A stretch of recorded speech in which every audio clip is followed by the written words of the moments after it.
देखो गोविंद दास जी एक अष्ट सखाओं में एक सखा हुए गोविंद दास। देखो यहाँ अष्ट सखा भी बैठे हैं, पीछे दिख रहे हैं ना, ठाकुर जी के बगल में 1 2 3 4 सखा यहाँ बैठे हैं, 4 सखा इधर बैठे हैं। तो गोविंद दास जी एक गोविंद दास सखा हुए ठाकुर जी के। अब ऐसी लीला है कि पढ़े लिखे लोग तो इस लीला को सुनकर के बोलेंगे बताओ ऐसा भी होता है, पर वास्तविकता यही है। तो गोविंद दास जी ठाकुर जी उनके साथ खेलते थे। गुसाई जी तो आरती करते श्रीनाथ जी की, और सामने बैठे गोविंद दास को देख करके ठाकुर जी अपने सेन चलाते। गोविंद दास कहते डट जाओ, आरती चल रही है अभी। और किसी दर्शनार्थी को नहीं दिखता था, बस गोविंद दास को दिख रहा है, सूरदास जी को दिख रहा है, चीत स्वामी जी को दिख, इन अष्ट सखाओं को ही दिखता था। महाराज ऐसी ऐसी लीला गोविंद दास जी के संग करते। गुसाई जी श्रृंगार कर रहे हैं ठाकुर जी का, तो श्रृंगार में मोतियों की लड़ पहना रहे हैं। अब गुसाई जी तो श्रृंगार करते करते इधर उधर कहीं गए, सामने बैठे गोविंद दास पद गा रहे हैं। आज ठाकुर जी की पीतांबर अति सोहे, गले में वैजंती माला अति सोहे, सिर पर मुकुट अति सोहे। ठाकुर जी यहाँ मोती उठा रहे हैं, मोती उठा करके गोविंद दास पे मार रहे हैं। गोविंद दास के सिर पे महाराज गुम्माटा उठ गया। गुम्माटा समझते हैं, कभी कभी सिर में जोर से लग जाए तो ऐसे उठ जाता है ना, गोविंद दास का सिर में गुम्माटा उठ गया। तो गोविंद दास पद गाते गाते देखिए ठाकुर जी मोती मार रहे हैं, ऊपर से ठाकुर जी ऐसे सींग दिखा रहे हैं। ये लीला गोविंद दास को दिख रही है, बाकियों को ठाकुर जी ऐसे ही दिख रहे हैं। तो गोविंद दास बोले अच्छा तो ये बताऊं, रुक जा। मोती उठा करके ठाकुर जी पे मारा। अब ठाकुर जी पे जैसे ही मारने लगे, इतने में गुसाई जी आया, तो गुसाई जी में लग गया वो। गुसाई जी बोले ए गोविंदा जी क्या कर रहे हो तू, हैं ठाकुर जी मोती मार रहे हो। गोविंद दास से हाथ धर के गए, देखो गुम्माटो उठ गो मेरो, तुम्हारो लाला मारे तब कोई बात नहीं, या समझा लो पहले बहुत मारे हमें। ऐसे ठाकुर जी लीला करते थे। गुसाई जी गोविंद दास को हृदय से लगाते, गोविंदा तू कितनो भाग्यशाली, लाला खेले तेरे संग में। दोपहर में हमारे ब्रजमंडल में सारे मंदिर बंद हो जाते हैं 12-1 बजे। उसका भाव ये कि ठाकुर जी गैया चराने गए हैं। अब तो दोपहर के समय जैसे मंदिर बंद होते, ठाकुर जी महाराज फेंटा कस के आ जाते, ए गोविंदा चल खेलवे चल रहे हैं। ठाकुर जी गोविंद दास के संग खेलने जाते। एक दिन ठाकुर जी बोले गोविंदा तू घोड़ा बन जा, मैं तेरे ऊपर बैठ के डोलूंगो। गोविंद दास जी घोड़ा बन गए। घोड़ा बन के ठाकुर जी ऊपर बैठ गए, और गोविंद दास की 2 पौनी बना दी ऐसी, और 2 पौनी इनको ही ऐसे पकड़ पकड़ के ठाकुर जी चला रहे हैं। और ठाकुर जी तो खेले भैया, कछु भी कर सकें, इसलिए भैया ज्यादा नखरेबाज यदि हो तो ये बात लिख लियो, ठाकुर जी ना मिलवे वारे आप हैं। नेक्से से नमक पे, मिर्ची पे, नींबू पे ये घर में अधर कर दियो महाराज, ऊधम मचा दियो, ऐसी नहीं चलो रात भर सोए नहीं। इतने अव्यवस्थित यदि हो तो यूं समझ लियो ठाकुर जी नहीं मिलेंगे आपको, क्योंकि ठाकुर जी तो व्यवस्था छीनते हैं, उल्टा करते हैं ठाकुर जी। गोविंद दास के ऊपर बैठ गए और उसको चलाने लगे। अब चलते चलते गोविंद दास रुक गए, तो ठाकुर जी बोले ए गोविंदा चल, ए मेरे घोड़ा चल। गोविंद दास जी बोले जय जय जय जय, नेक उतर जाओ। ठाकुर जी बोले काय को। गोविंद दास जी बोले लघु शंका लगी है, नेक मुझे जानो है, नेक उतर जाओ। ठाकुर जी बोले ऐसी बात कर रहे हो गोविंदा, हैं कोई घुड़सवार घोड़ा पे बैठ के घूमे और घोड़ा को लघु शंका आवे तो वो का यूं के ओ भैया नेक उतर जा, मैं लघु शंका करके आऊं, फिर बैठी हो मेरे ऊपर। गोविंदास जी बोले तो कहा आज्ञा। बोले आज्ञा वो ये जो कह रहा हूं, जैसे घोड़ा बिना आज्ञा लिए अपने व्यक्ति को ऊपर बैठा के सब काम कर ले, बस तू कर ले। तो गोविंद दास जी ऐसे घोड़ा बन करके चल रहे हैं, ठाकुर जी ऊपर बैठे हैं और सब कर आए काम। अब इतने में ही कोई व्यक्ति वहां से जा रहा था। अब उस व्यक्ति को ठाकुर जी नहीं दिख रहे हैं, उसको गोविंद दास चलते चलते दिख रहे हैं। उसने जब देखा अरे राम राम राम राम जी, गोविंद दास जी क्या कर रहा है, हैं घोड़ा बन के चल रहा है, वस्त्रों में ही सब कर रहा है। वो दौड़ करके गया और गोसाई जी से जाके शिकायत कर दी, बोले आप गोविंद दास को इतना सिर पर चढ़ा रखा है, आप उसको ठाकुर जी के सामने बैठा देते हो, पद गाने की सेवा देते हो, आप इतनी उस पर अनुग्रह कृपा। भैया सुनो, ओ भैया पानी बांटवे बारे सुनो, जे पानी तब बटेगो जब भजन होएगो, कथा में पानी नहीं देनो कोई में, वही भी तो प्यास लग रही है, मोते तो पूछी ना तुमने, जनता में बांट रहे हो।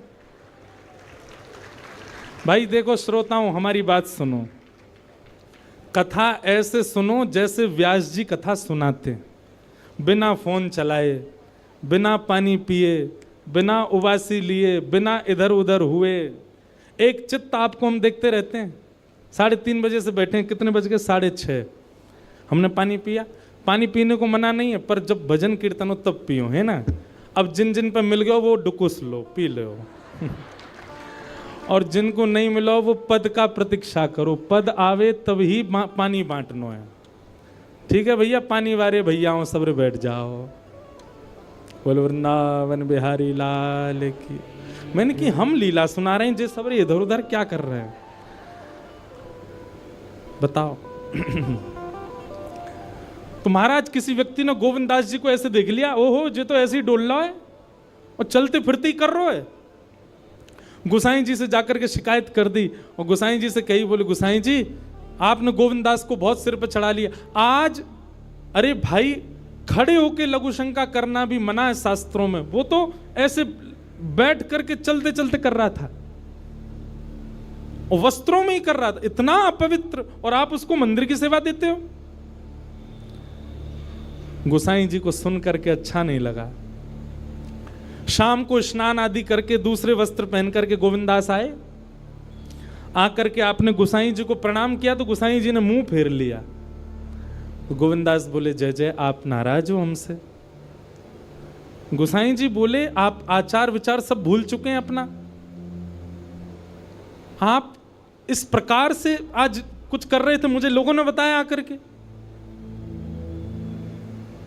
गोविंदास जी बोले, आपकी बात है जाए तो मैं बोलूं? बोला हाँ बोलो। बोले मोते मत कहो, अपने लाला को समझाओ। जय हट करके बैठे, जय जिद करे, कहा करूं, कहां तक समझाऊं जाकू मैं? आज मुंह को घोड़ा बना लियो और घोड़ा बना के मेरे 2 पौनी बना के ऐसे ऐसे चला रहे मोए। तब मैंने इनसे कहीं जय जनक उतर जाओ, मैंने एक लघु शंका कर आऊं, स्नान कर आऊं, फिर बैठ जाइयो। तो मोते बोले, घोड़ा कभी आज्ञा ले, तू तो मेरा घोड़ा है, ऐसी कर ले। इनकी आज्ञा सो मैंने कियो, मैंने अपनी इच्छा सो नहीं क्यों, नहीं मैं क्यों करूंगा ऐसा।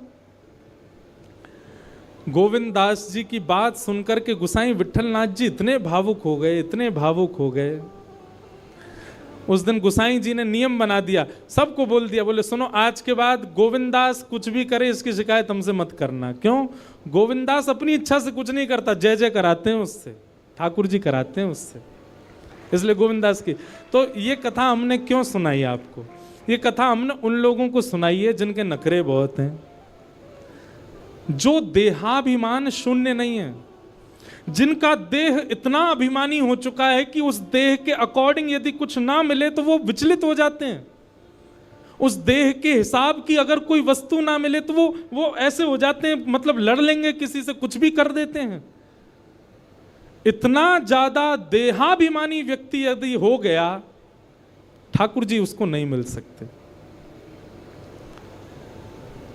घर में जो बने प्रेम से पाले, जैसी व्यवस्था मिले प्रेम से सहले, जैसा व्यक्ति मिले, जैसा व्यवहार मिले, जैसा आपके साथ होवे, सबको स्वीकार कर लेवे। ठाकुर जी वास्तव में, ठाकुर जी विपरीत स्थिति देख के आपको चेक करते हैं कि ये अब विचलित होगा कि नहीं। हमारा विचलन ठाकुर जी को संकेत कर देता है कि हम उनके योग्य नहीं हैं।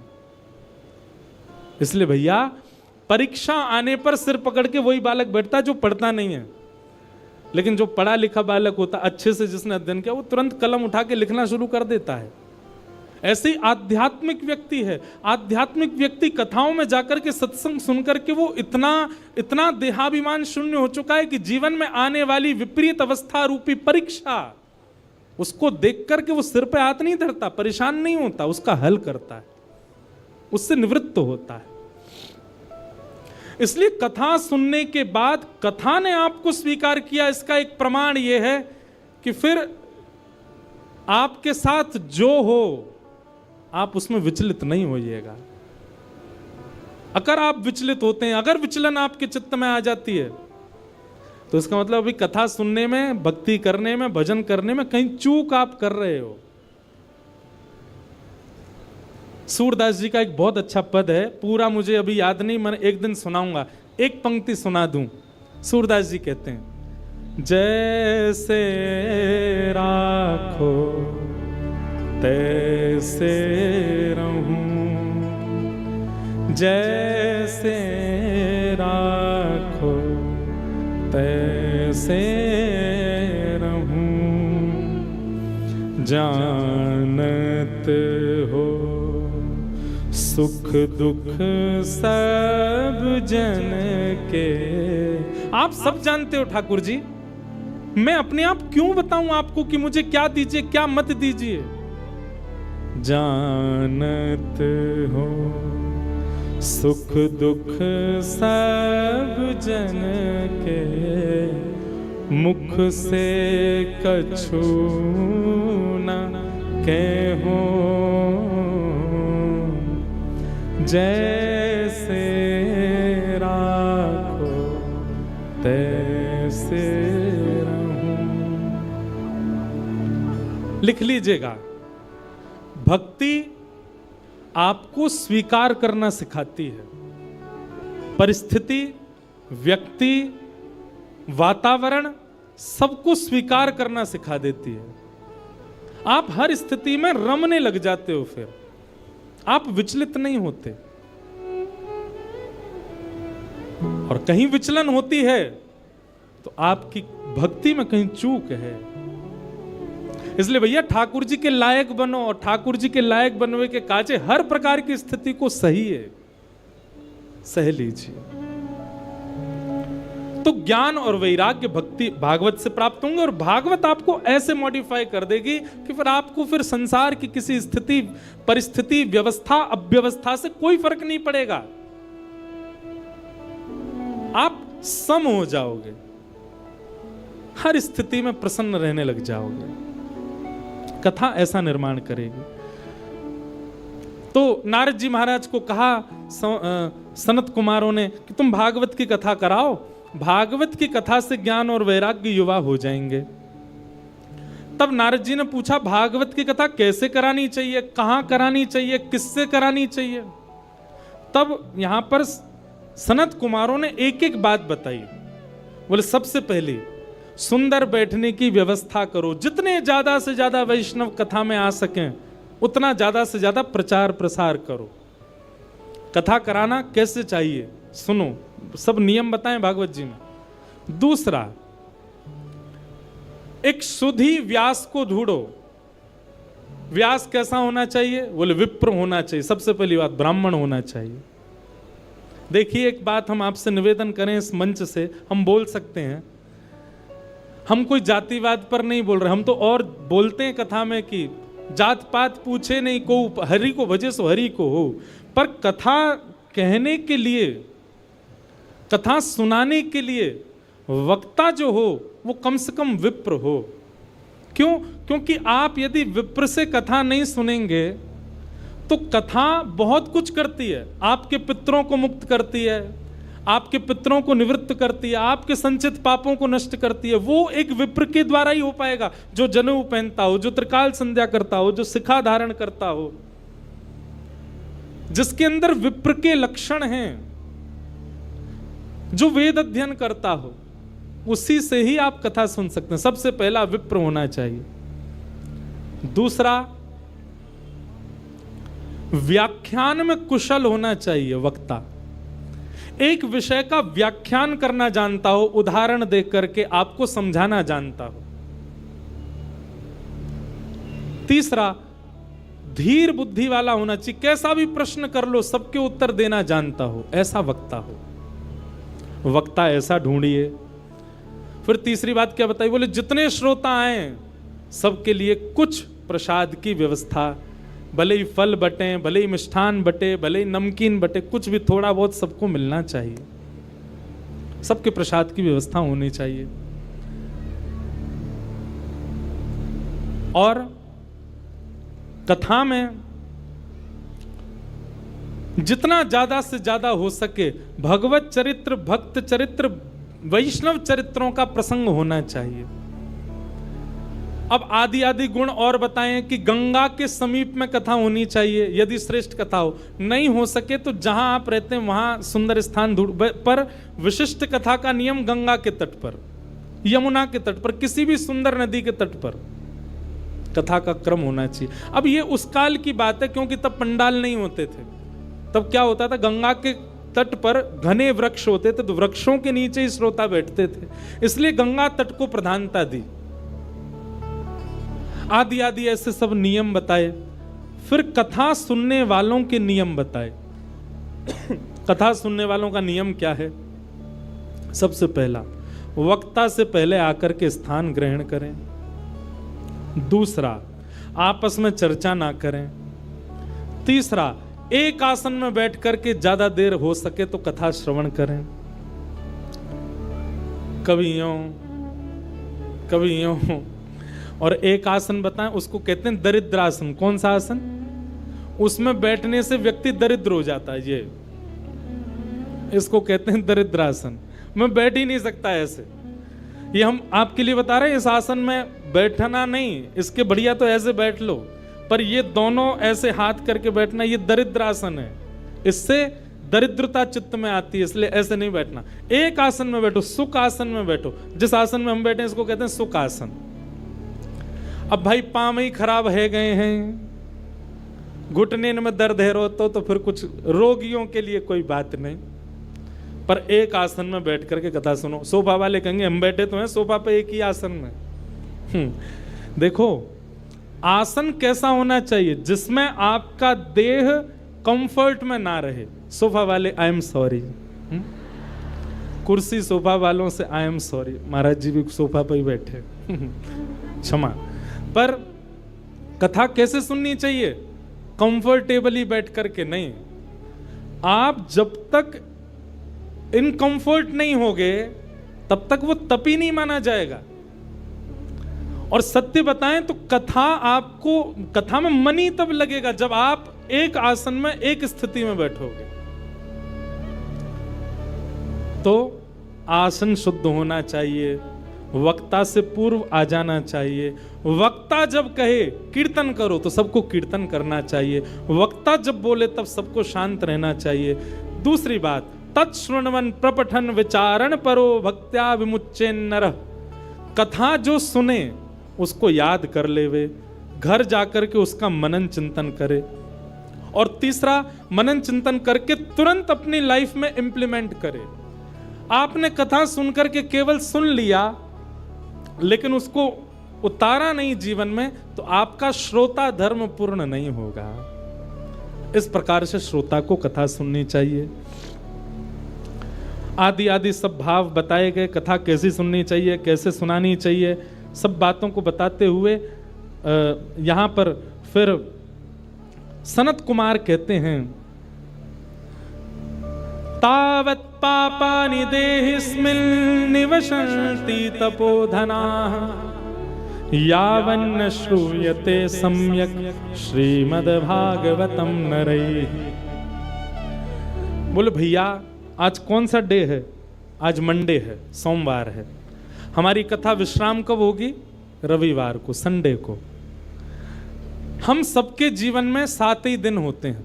बहुत सावधानी से सुनिएगा सब लोग। आप सोमवार की कथा जब सुनते हैं, ये बात मैं नहीं कह रहा हूं, भागवत जी में लिखा है, आज सोमवार के दिन आप कथा सुन रहे हो तो आज के दिन की कथा सुनने से आपको फल क्या मिला कि आपके पूर्व के जीवन में जितने सोमवार जन्म से लेके अब तक निकल चुके हैं और उनमें हमसे जो भी पाप हुआ है वो आज की कथा सुनने से नष्ट हो जाएगा। कल की कथा आप सुनोगे, कल क्या है? मंगलवार। मंगलवार की कथा सुनो, जितने मंगलवार आ चुके जीवन में सबके पाप नष्ट हो जाएंगे। इस प्रकार करते करते जब रविवार की कथा आप सुनोगे विश्राम दिवस की, और कथा सुनते ही जैसे ही कथा विश्राम होगी आप क्या हो जाओगे? पूर्ण पवित्र। आपका अकाउंट क्या हो जाएगा? 0, सब खत्म। अब अगले सोमवार से आपका नया जीवन शुरू है। आपके पूर्व के सारे पाप शून्य हो चुके हैं। लेकिन अब एक बात और सुनो, यह भी कब होता है? ऐसे तो कोई भी आके बैठ जाए कथा में, दिन भर चोर चोरी करे, शाम को कथा में आके सुन ले कथा। चलो आज का खाता तो खत्म हो गया, पुलिस पकड़ के ले, बोल मुझे पकड़ नहीं सकते, अब व्यास जी ने मना किया, मेरे सारे पाप नष्ट हो गए, आज कथा सुनी आया मैं। सुबह चोरी करी थी पर कथा सुन ली, फिर मैंने सब शून्य हो गया। ऐसा नहीं, आप कथा में संकल्पित होकर के बैठिए। भागवत जी से निवेदन कीजिए, हे भागवत जी, हम 7 दिन के लिए आपकी शरण में आए हैं। हे शब्द रूपी श्री कृष्ण, हम 7 दिन के लिए आपकी शरण में आए हैं। आप कृपा करके इन 7 दिनों में हमसे पूर्व में जो भी अपराध बन गया है उन सबको आप समाप्त कर दीजिए। हम आपको वचन देते हैं संकल्प लेकर के कि हम जीवन में दोबारा ये गलती नहीं दोहराएंगे, तब आप पाप निवृत्त होगे। अच्छा, उसमें शर्त एक और होती है। भागवत जी ने 7 दिन में आपको पवित्र कर दिया और कहीं आपने 7 दिन बाद उन चीजों को पुनः दोहराया, जैसे आप तंबाकू खाते थे, सिगरेट पीते थे, नशा करते थे, जो भी करते थे, आपने संकल्प लिया भागवत जी हमने पूर्व में जो जो किया उन सबको आप समाप्त कर दो, हम वचन देते हैं अब नहीं करेंगे, तो भागवत जी आपको पवित्र कर देंगे 7 दिन में। लेकिन 7 दिन बाद जीवन में फिर कभी आपने वो क्रिया की तो फिर जितनी आपकी नष्ट हुई है मल्टीप्लाई इनटू 1000 होकर के दोबारा लग जाएगी। 1000 गुना ज्यादा होकर के आपको वह पाप पुनः लग जाएगा। इसलिए भैया, जो अपने व्यसन नहीं छोड़ सकते, हम मंच से कह रहे हैं कल से कथा में आप नहीं आइएगा, क्योंकि आप उस व्यसन को नहीं छोड़ पा रहे हैं और कथा आप सुन रहे हैं, क्या फायदा? मल्टीप्लाई इनटू 1000 हो जाएगा और ज्यादा आपको पाप लग जाएगा। इसलिए कथा सुनने की सामर्थ्य वही लोग रखिएगा जो पुनः संकल्पित हो जाते हैं कि हम नहीं करेंगे। 2-4 लोग मुझे उठते से दिखाई दिए, नहीं बेचारे वो किसी को ढूंढ रहे फोन पे, मुझे लगा कि 2-4 लोग उठ रहे हैं, इसका मतलब ये सोच रहे होंगे कि यार गलत फंस गए हम तो कथा में, हम तो छोड़ ही नहीं सकते अपना व्यसन, और ये व्यास जी तो यहाँ तो पूरी कसम बसम खिला रहे हैं। भैया हमारी एक बात सुनो,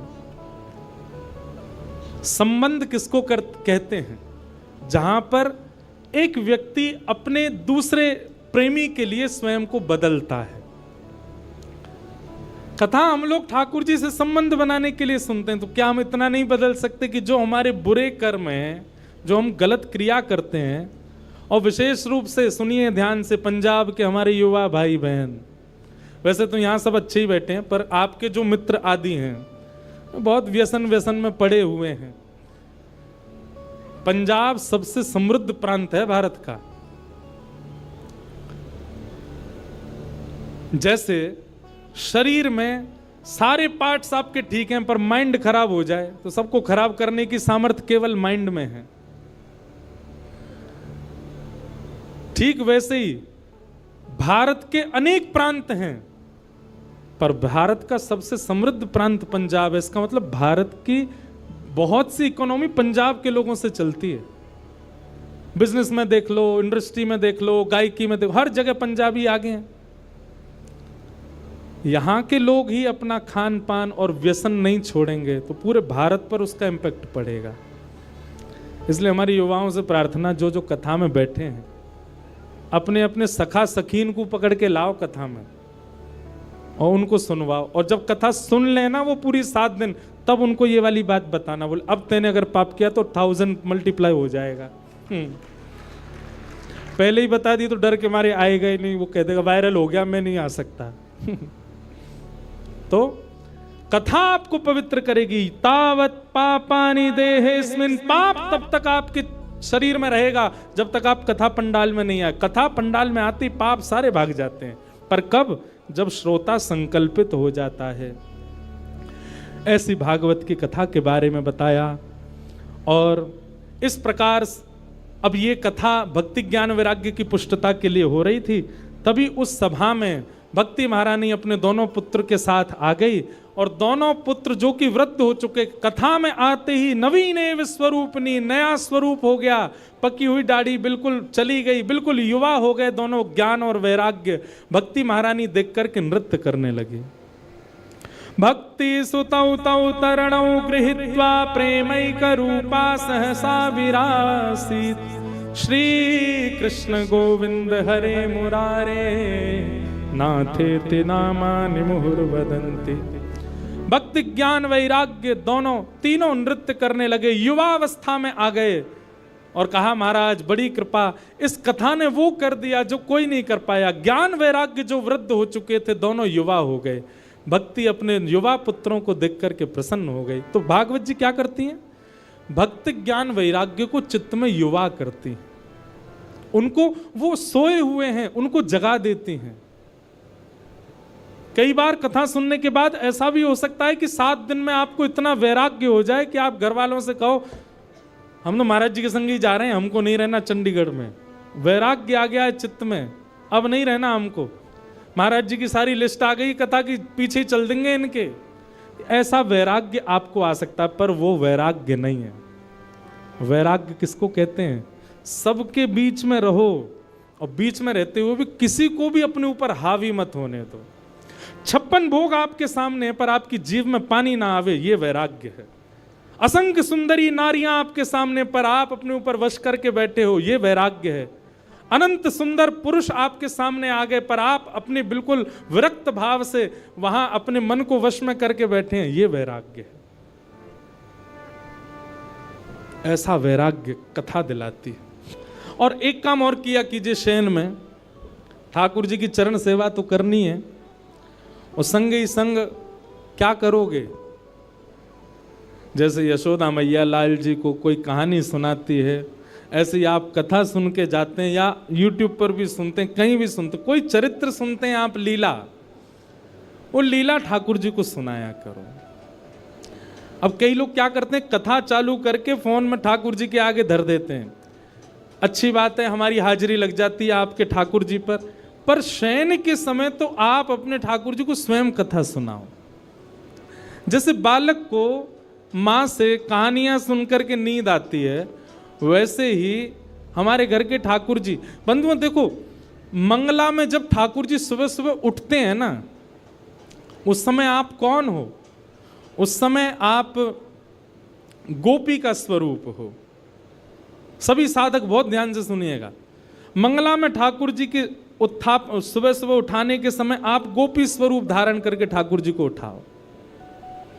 मध्याह्न में श्रृंगार के बाद आप ठाकुर जी के सन्मुख श्री जी के भाव से या सहचरी के भाव से जाओ।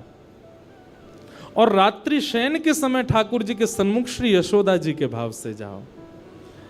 इन 3 भाव से ठाकुर जी की सेवा में प्रस्तुत होना चाहिए। सुबह गोपी के भाव से या फिर ग्वाल के भाव से, ग्वाला के भाव से ठाकुर जी को उठा रहे हैं, लाला बोर है गई, जल्दी चल गैया चरावे चलना है, इस भाव से उठाओ। या कोई गोपी के भाव से कि लाला मैंने ऐसो माखन निकारो, तू चोरी करेगा ना, इस भाव से उठाओ।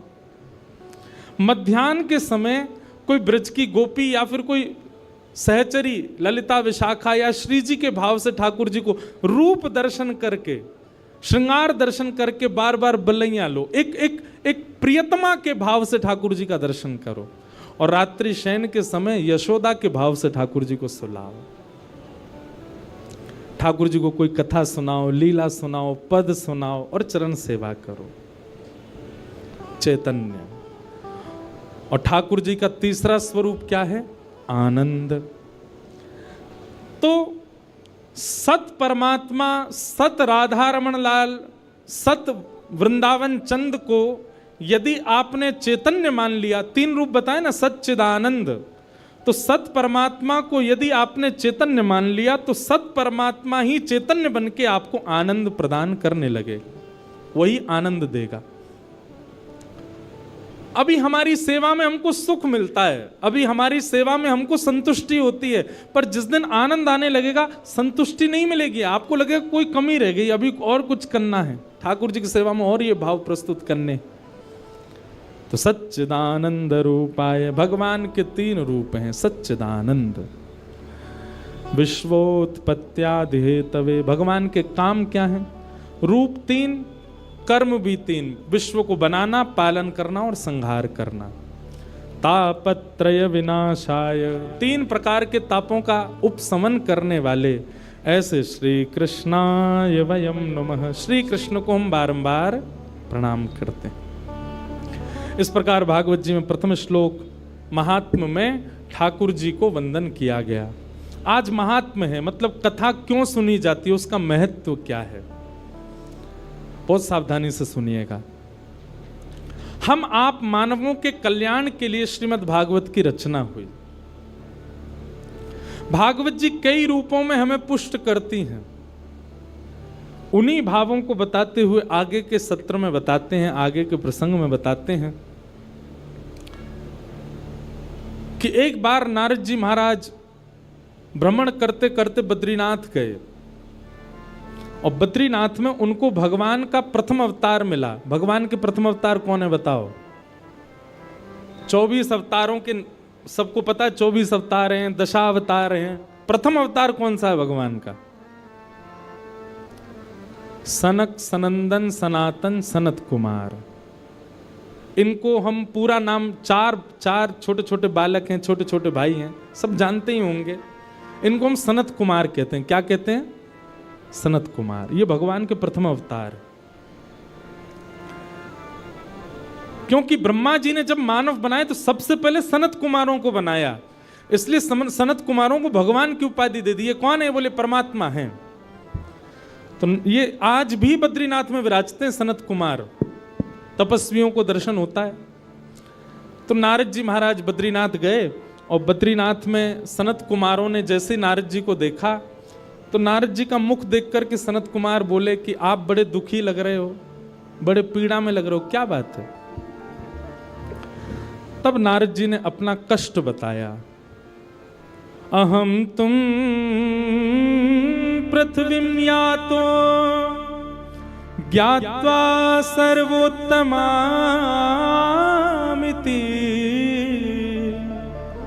पुष्करम च प्रयागम च काशी गोदावरी तथा। नारद जी महाराज बोले, हे सनत कुमार, मैं देवलोक से पृथ्वी पर आया ये जानकर के कि पृथ्वी तो बहुत अच्छी है। बहुत सावधानी से सुनना। जैसे जो लोग विदेश जाते रहते हैं ना, वो विदेश ना जाने वालों के आगे विदेश का ही गुण गाते रहते हैं। अमेरिका ऐसा है, लंदन ऐसा है, ऑस्ट्रेलिया ऐसा है, विदेश का ही यश सुनाते रहते हैं। पर हमने एक चीज अनुभव करके देखी, और भी कोई विदेश जाने वाला उसने भी किया होगा, जितना उसका बखान किया जाता है वहां पहुंच करके उसका 0.1% भी नहीं होता, वैसा बिल्कुल भी नहीं होता। लेकिन वृंदावन के लिए उल्टा है। वृंदावन का आप जितना बखान सुनोगे, जितनी महिमा सुनोगे, जितनी प्रशंसा सुनोगे, पहुंच करके उससे 100 गुना ज्यादा है। वृंदावन का विपरीत है।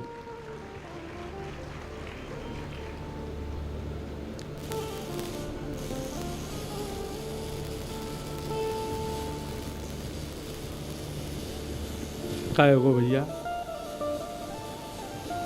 बोलो वृंदावन बिहारी लाल की जय।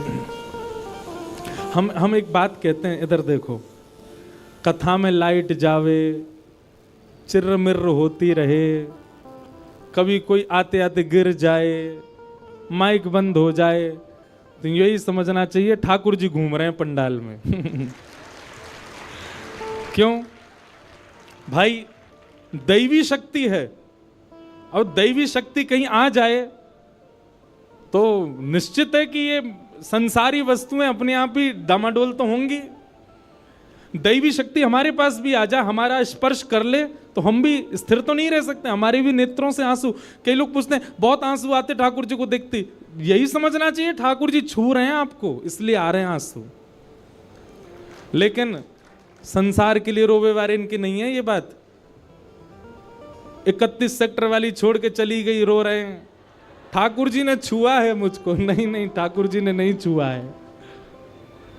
ठाकुर जी ने छुआ ये कब जानो, जब वे वजह वृंदावन को याद करके स्वयं भगवान बताते हैं। जैसे ठाकुर जी का रूप स्वरूप महिमा कथा में हम बताते हैं, ऐसे ठाकुर जी अपने भक्त का लक्षण बताते हैं। क्या कहते हैं? वाग्गदगदा द्रवते यस्य चित्तम् रुदत्य भिक्ष्णं हसति क्वचिच्च विलज्ज उद्गायत नृत्यते च मद्भक्ति युक्तो भुवनम पुनातु। ठाकुर जी कहते हैं, बोले बैठे बैठे मेरी कथा सुनते सुनते जिसका कंठ भर आता हो, मेरे भक्त के लक्षण क्या है भगवान बता रहे हैं। मेरी कथा सुनते सुनते जिसका गला भर आता हो, नेत्रों से अविरल अश्रुधार गिरने लग जाती हो, और अश्रुधार गिरते गिरते गला भरे भरे तभी मेरी कोई मधुर लीला सुन के रुदन करते करते हंसने लग जाता हो, और वही लीला सुनते सुनते चरम स्थिति में आकर के भुजा उठा करके उन्माद नृत्य करता हो, कभी हंसने लग जाए कभी रोने लग जाए, भुजा उठा करके बिना चिंता किए कौन क्या कहेगा मेरे संकीर्तन में नृत्य करने लग जाए। भगवान कहते हैं मद भक्ति युक्तो, वो मेरा भक्त है, जिसके नेत्र से बिना किसी कारण के बस मेरी याद में अश्रु आ जाते हों, वो मेरा भक्त है। तो ठाकुर जी स्पर्श करेंगे तो निश्चित है कि अश्रु आने हैं, तो भगवान का आगमन होता है तो ही ऐसा होता है पंडाल में। तो हम क्या बता रहे थे कि जिस प्रकार आप विदेश की बहुत प्रशंसा सुनते हैं, पर जब आप वहां जाएंगे तो आपको अनुभव होगा कि जो सुना था वैसा कुछ भी नहीं है, बिल्कुल विपरीत है। ठीक वैसे ही देवलोक में पृथ्वी की बहुत महिमा गाई जाती है। ये देवता आपस में बैठे बैठे हम आप सबकी बड़ी महिमा गाते हैं, बोले इंसान कितने भाग्यशाली, इनको दर्शन करने के लिए बद्रीनाथ, केदारनाथ, वृंदावन, श्रीनाथ द्वारा दक्षिण में चले जाओ, तिरुपति बालाजी, वैष्णो देवी उत्तर भारत में, अमरनाथ, कितने सारे दर्शन के स्थान हैं। ये जब जहां चाहें जा सकते हैं, जब चाहें कथा सुन सकते हैं, जब चाहें अपने गुरुदेव के स्थान पर जा सकते हैं। इनके लिए कितने सौभाग्य की बात है, क्योंकि देवता सब जगह नहीं जा सकते, देवताओं के लिए प्रतिबंध है सब जगह जाना। नारद जी महाराज ने सोचा इतनी पृथ्वी की महिमाएं तो मैं देख के तो आऊं पृथ्वी है कैसी। लेकिन नारद जी कहते हैं मैं पृथ्वी पर आया और पृथ्वी आकर के मैं सब जगह घूमा, पर जैसा मैंने सुना था वैसा मुझे कुछ नहीं मिला। आज आप पृथ्वी पर मानवों की जिस स्थिति को देखते हो, 5000 वर्ष पहले नारद जी ने वो सब लिखा है यहां पर। नारद जी कहते हैं पृथ्वी कैसी है, बोले सत्यम नास्ति तप शौचम दया दानम न विद्यते उदर भरिणो जीवा बकार कूट भाषिण। बहुत सावधानी से सुनो, नारद जी कह रहे हैं पृथ्वी कैसी है, बोले सत्यम नास्ति, सत्य नहीं बोलते यहां के लोग। बंधुओं आप यदि काउंट करें अपना हर दिन, आप महीने के 30 दिन काउंट कीजिए कि मैंने ऐसा कौन सा दिन निकाला जिस दिन मैंने झूठ ही नहीं बोला हो। मुश्किल से 4 या 5 दिन निकल करके आएंगे 30 में से। हर दिन हम झूठ बोलते हैं, हर दिन असत्य भाषण करते हैं, और असत्य के भी बहुत रूप हैं। किसी से बोलना ही असत्य नहीं होता, हम स्वयं के साथ भी जब असत्यता करते हैं अपने साथ भी अपने आप को जबरदस्ती धकेल रहे हैं संसार के विषय में, यह भी तो असत्य है।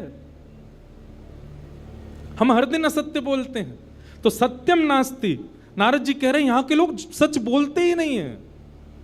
दूसरा, नारद जी ने क्या देखा पृथ्वी पर? बोले तपह नास्ति, भजन नहीं करते हैं। क्या करते हैं? बोले दिखावा, आडंबर। जितने भी भक्ति पथिक यहां बैठे हैं, एक बात हमारी बहुत ध्यान से सुनिए, जिस दिन आपके भजन में आडंबर आ गया, उसी दिन ठाकुर जी दूर हो जाएंगे। आपने एक बार भी यह विचार कर लिया कि मैं ऐसा करूं जिससे 4 लोगों को दिखे कि ओहो ये तो बड़ा भक्त है, उसी दिन ठाकुर जी दूरी बना लेते हैं। ये आडंबर है। कभी भी इस भावना से कुछ नहीं करना है। ना कथा इस भावना से व्यास को करनी चाहिए, ना सेवा इस भावना से सेवार्थी को करनी चाहिए, ना नाम जप इस भावना से नाम जापक को करना चाहिए। जैसे काउंटर भी कई लोग रखते हैं, बहुत ज्यादा काउंटिंग्स उसमें बढ़ जाती है, तो फिर संतों को दिखा भी देते हैं, महाराज जी 35,000 नाम हो गए सुबह से अभी तक। क्यों? आपकी भक्ति में जिस दिन प्रदर्शन आ जाएगा, ठाकुर जी उसी दिन कोसों दूर चले जाएंगे। इसलिए प्रदर्शन नहीं, दर्शन में रहो। एक बात सदैव याद रखना,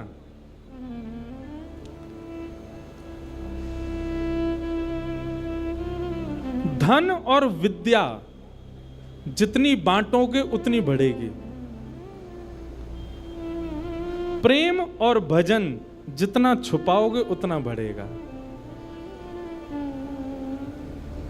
विद्या का यदि आपने विस्तारीकरण नहीं किया, बांटा नहीं, तो विद्या आपकी खराब हो जाएगी। ऐसी धन, बहुत धन हो जाए और आप उसको जमा करते जाओ, कहीं दो मत, तो धन भी खराब हो जाएगा। कैसे खराब होगा? आपके परिवार की मति बिगाड़ देगा, वो गलत जगह पे उसको खर्च करने लग जाएंगे। प्रेम और भजन ये भी छुपा के करना चाहिए। प्रेम का ढिंडोरा पीट दिया, निश्चित है कि प्रेम आपका नष्ट हो जाएगा। ऐसी भजन यदि आपने दिखा दिया कि आप क्या करते हैं, कितना करते हैं, कैसे करते हैं, तो आपका भजन भी नष्ट हो जाएगा। इसलिए इन 2 चीजों को गुप्त रखना है, प्रेम और भजन।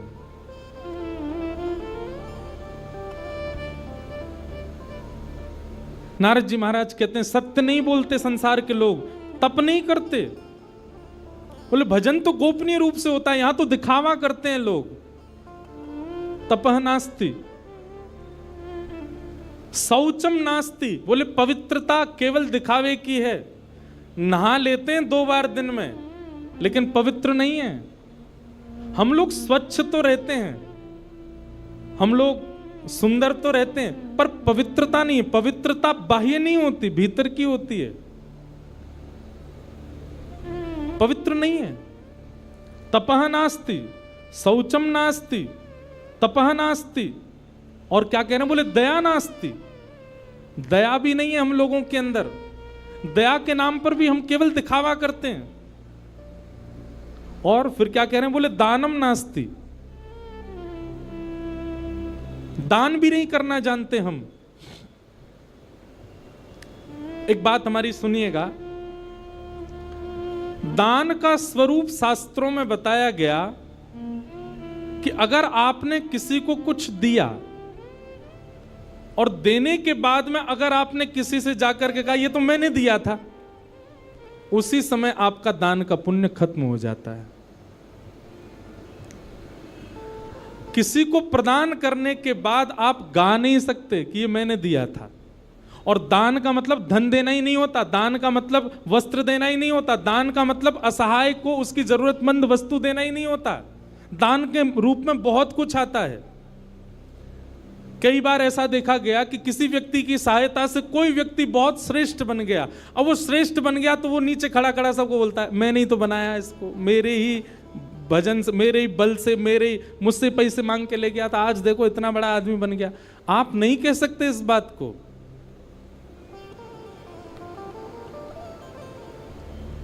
आपसे वस्तु जैसे ही किसी के पास जाती है, अगर वो दान का स्वरूप है तो आप उसको अपना कभी नहीं बता सकते। आपने जिस दिन उसको अपना बताया उसी दिन आपका पुण्य नष्ट हो जाता है, क्षीण हो जाता है। तो दानम नास्ति, हमारा तो काम ही है कि जब तक फोटोग्राफर नहीं हो तब तक दान ही नहीं करते। जब तक कहीं बता ना दें, सोशल मीडिया अपडेट ना कर दें, तब तक दान नहीं होता। थोड़ा गोपनीय रखो अपने आप को। दानम नास्ति। और फिर क्या कह रहे हैं? बोले केवल एक ही चीज के लिए हम सब लोग भाग रहे हैं। बोले क्या? उदर भरिणो जीवा। हमारा एक ही उद्देश्य है। बोले क्या? ऐसा कुछ करना है जिससे हमको भोजन मिल सके। उदर भरने की शिक्षा ही हम पा रहे हैं, उदर भरने के लिए ही मेहनत कर रहे हैं, उदर भरने के लिए पूरा दुनिया भाग रही है। अंत तो गत्वा, हमारी गति क्या है? बोले कुछ मिलना चाहिए, पेट में जाना चाहिए, बस इसी के लिए ही कर रहे हैं। आप ऐसा नहीं कह रहा हूं कि मैं इसके लिए नहीं जीना है, पर हमारा उद्देश्य केवल यही है। कई लोगों को तो इतनी भूख लगती है, वो बात बात पे केवल उनको यही चिंता है कि खाना क्या है।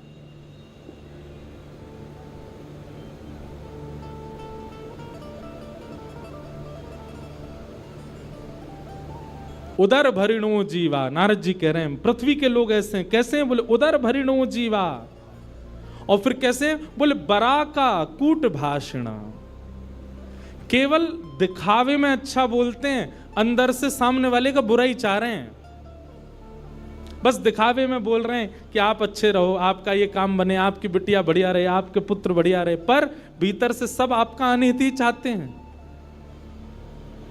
और नारद जी ने बहुत कुछ वर्णन किया। और क्या कहते हैं? बोले पाखंड निरता संतो विरक्ता सपरिग्रह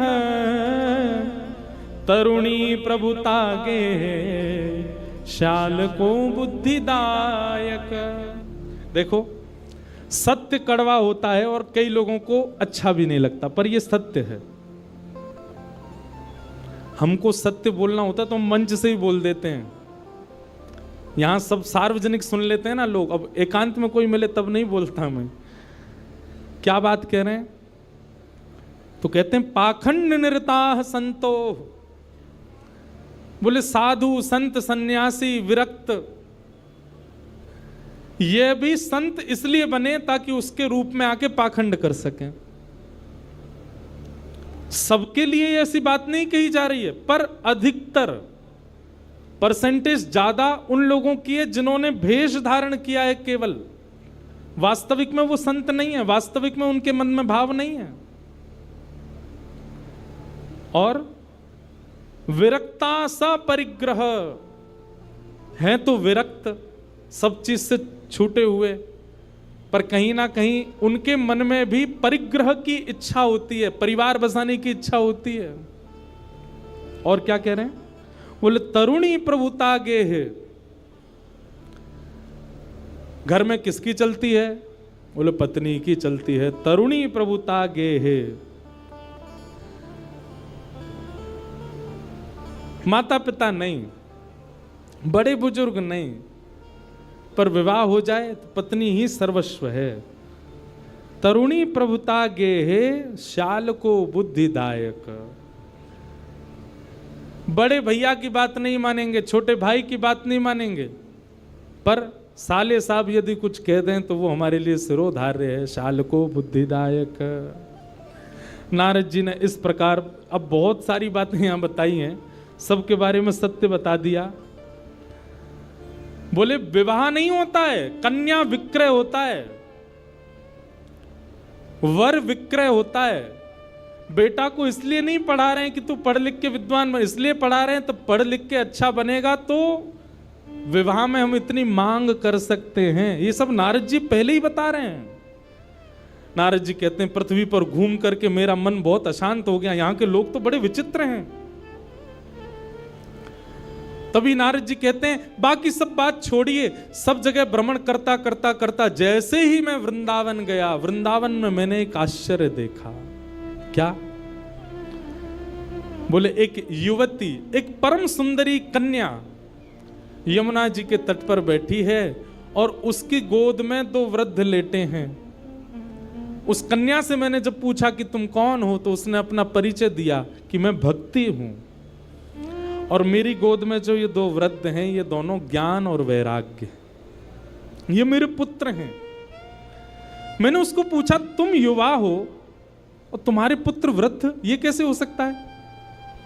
तब उसने बताया, बोले संसार के लोग भक्ति करते हैं पर ज्ञान और वैराग्य शून्य रहते हैं।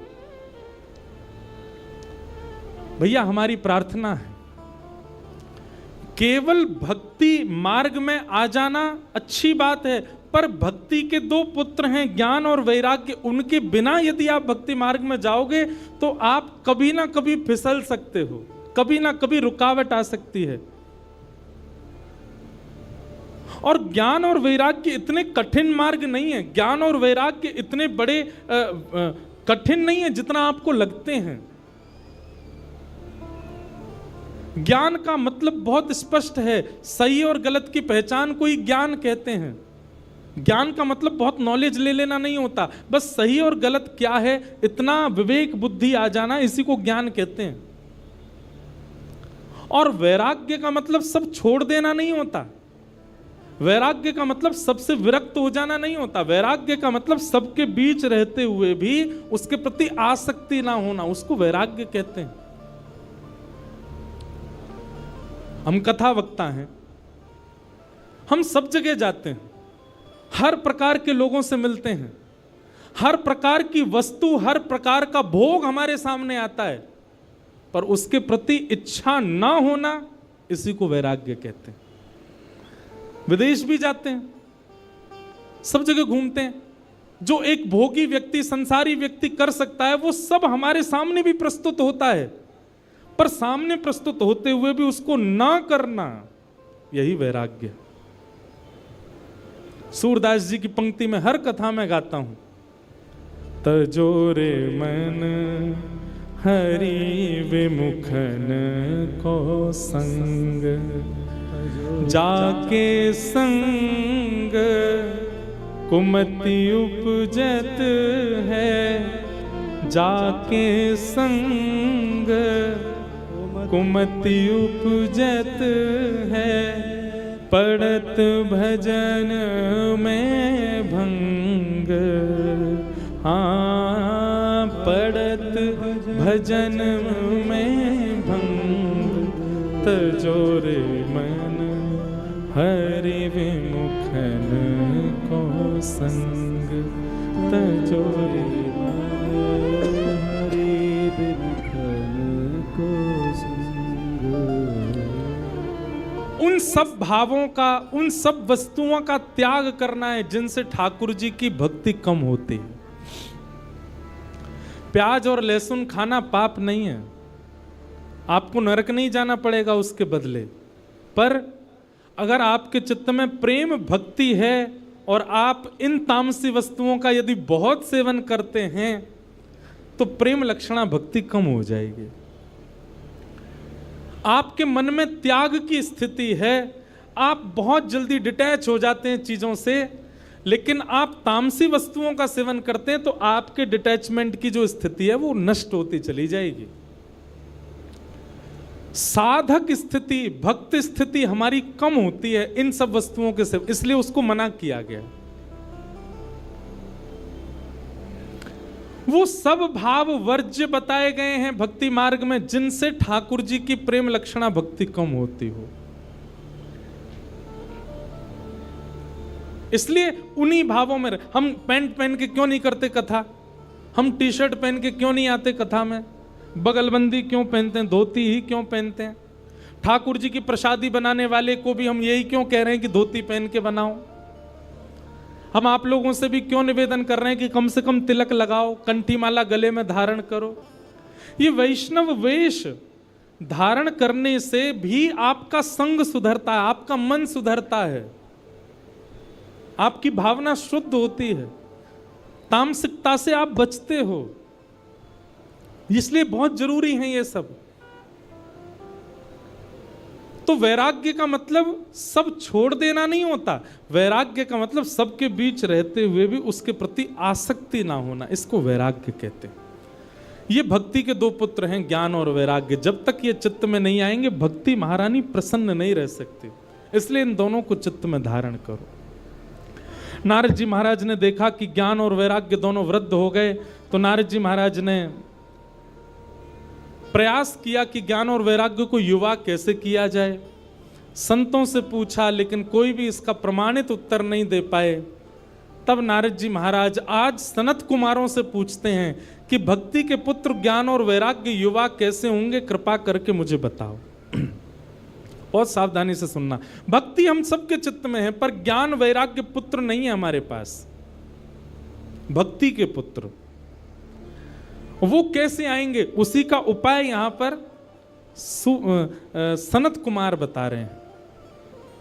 और सनत कुमार कहते हैं ज्ञान वैराग्य की पुष्टता के लिए, ज्ञान वैराग्य के लिए, युवावस्था के लिए क्या करना है? सत्कर्म सूचको नूनम ज्ञान यज्ञ स्मृतो बुधई श्रीमद्भागवतालाप सतु गीत सुखादिभि। बोले भक्ति के सहित ज्ञान और वैराग्य को यदि चित्त में युवान करना है तो भागवत की कथा सुनो। श्रीमद् भागवत की सप्ताह कथा को ध्यान पूर्वक एक एक शब्द को श्रवण करो। सप्ताह पूर्ण होते क्या होगा? आपके चित्त में भक्ति के पुत्र ज्ञान और वैराग्य दोनों युवा हो जाएंगे।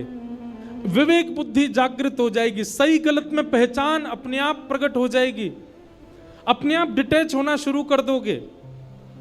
देखिए, डिटैचमेंट का मतलब केवल किसी वस्तु, व्यंजन, व्यक्ति से दूर हो जाना नहीं होता। डिटैचमेंट का मतलब और क्या होता है? विरक्ति का मतलब और क्या होता है?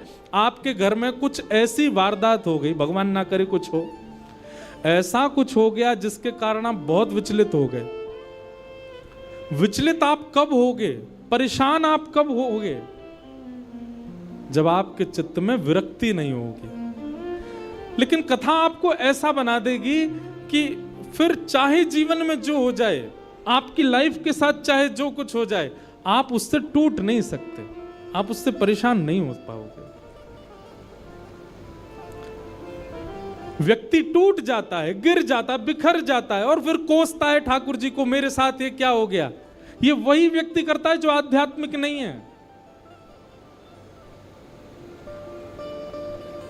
लेकिन आध्यात्मिक व्यक्ति कभी टूटता नहीं, कभी बिखरता नहीं, कभी परेशान नहीं होता। वो अपनी जीवन में आने वाली परिस्थितियों से जूझना सीख जाता है, और ये भागवती सिखाती है उसको।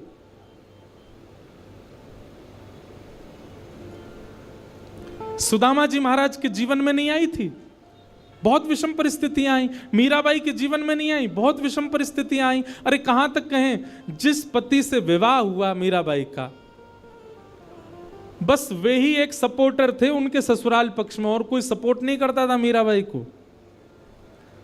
वे भी कुछ महीनों बाद ही भगवत धाम चले गए। अकेली मीराबाई रह गई अपने परिवार में। लेकिन फिर भी कभी टूटी नहीं मीराबाई, अपने ठाकुर जी की भक्ति करती हैं। राणा ने, उनके देवर ने जब राजपाट संभाला मेवाड़ का, तो मीराबाई के लिए बोले कि ये बहुत चरणामृत पीती है, इसको विष पिला दो। विष भेज दिया, विष तक पान किया। ठाकुर जी को हरण करवाने के लिए ना जाने क्या क्या किया। मीराबाई के चरित्र पर, मीराबाई के उनके स्वभाव पर, उनके चरित्र पर उंगली उठाने के लिए मन चले लोगों तक को भेजा उनके कक्ष में, पर मीराबाई कभी टूटी नहीं, लड़ती रही, क्योंकि उनका विश्वास प्रगाढ़ है। उनकी भक्ति इतनी चित्त में जागृत हो चुकी है कि वो इन सब परिस्थितियों से परेशान नहीं होते। एक बात कहें, साधक की, भक्त की परेशानी ये नहीं होती कि मेरी जॉब नहीं लग रही है, या मेरे पैसे मैं इतने नहीं कमा पा रहा, बच्चे मेरी सुन नहीं रहे, या मेरे मन चाहे काम नहीं बन पा रहे। उसकी परेशानी का एक ही काम होता है, एक ही कारण होता है, क्या? वृंदावन जाने का मन हो रहा है, जा नहीं पा रहा। कथा सुनने का मन हो रहा है, मैं पहुंच नहीं पा रहा, सेवा करने की बहुत इच्छा हो रही है पर ठाकुर जी सेवा करा नहीं रहे, उसकी यही पीड़ा रहती है। मीराबाई की पीड़ा ये नहीं है कि उनकी ननद, उनके देवर, उनकी सास, उनका पूरा परिवार उनका विपक्षी है। उनकी पीड़ा केवल यही है कि नाथ, मैं वृंदावन कब जाऊंगी, मैं आपके उस धाम का दर्शन कब करूंगी।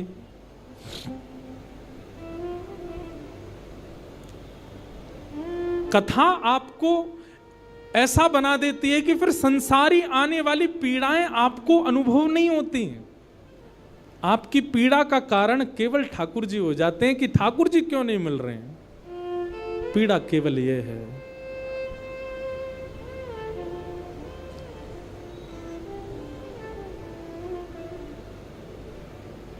मीराबाई का एक पद, वैसे तो सारे पद ही मीराबाई के बहुत अच्छे हैं, एक से एक पद है मीराबाई के। बंधुओं, कभी मीराबाई के, आज विपराग जी मुझको बोल रहे थे कि महाराज जी अगले वर्ष जब चंडीगढ़ में कथा हो, इसका मतलब अगले वर्ष भी आएंगे हम। तो आपका भाव था महाराज जी अगले वर्ष जब कथा हो तो आप मीरा चरित्र सुनाइएगा। मीराबाई का चरित्र अब उन्होंने कहा है, बाकी तो हमारे लाल जी की इच्छा, क्या कहेंगे ये तो ठाकुर जी जाने। मीराबाई के बड़े सुंदर सुंदर पद हैं। मीराबाई कहती हैं, उनको कोई आके कहता तुम्हारे देवर इतना कष्ट देते हैं, तुम्हारी ननद इतना कष्ट देती है, छोड़ के चले जाओ ना इस परिवार को। मीराबाई कहती नहीं, जब तक कोई गुरुजन आज्ञा नहीं कर देंगे तब तक नहीं जाऊंगी। सहती रही मीराबाई। फिर एक दिन गोस्वामी तुलसीदास जी ने जब उनको आज्ञा की, जाके ही न राम वै देहि तजियता ही कोटि वै रसम यद्यपि परम स्नेहि। वो कितना भी स्नेही क्यों ना हो, यदि उसके चित्त में ठाकुर जी नहीं है तो उसका त्याग कर दो। जब गोस्वामी तुलसीदास जी ने पत्र लिख करके मीराबाई को भेजा, तब मीराबाई ने अपने गिरधर गोपाल को उठाया, तब घर छोड़ करके, अपने ससुराल को छोड़ के फिर वृंदावन आई, तब तक छोड़ा नहीं। मीराबाई से कोई कहता इतनी पीड़ा आपको देते हैं, आपको पीड़ा नहीं होती? मीराबाई कहती हैं, पल पल पिय को रूप निहारूं, निरख निरख सुख पाती।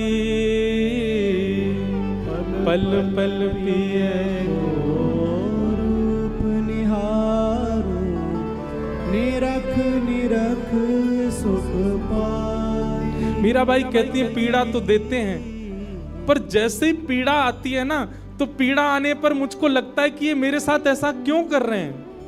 पर उसी समय मैं अपने लाल जी को जब देखती हूँ तो लाल जी को देख करके लगता है मुझ पे चाहे जितनी पीड़ा आ जाए, ये तो मेरा साथ नहीं छोड़ रहे ना, ये मेरे संगी हैं।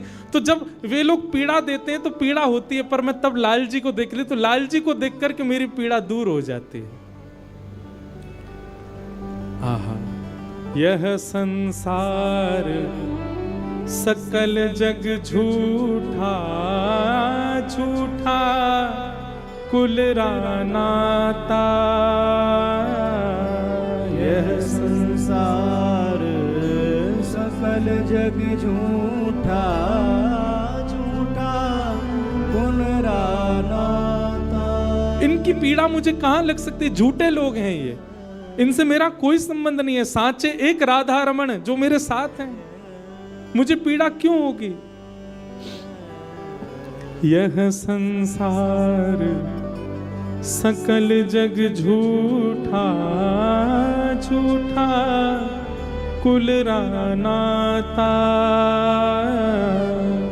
यह संसार सकल जग झूठा, झूठा कुल रानाता।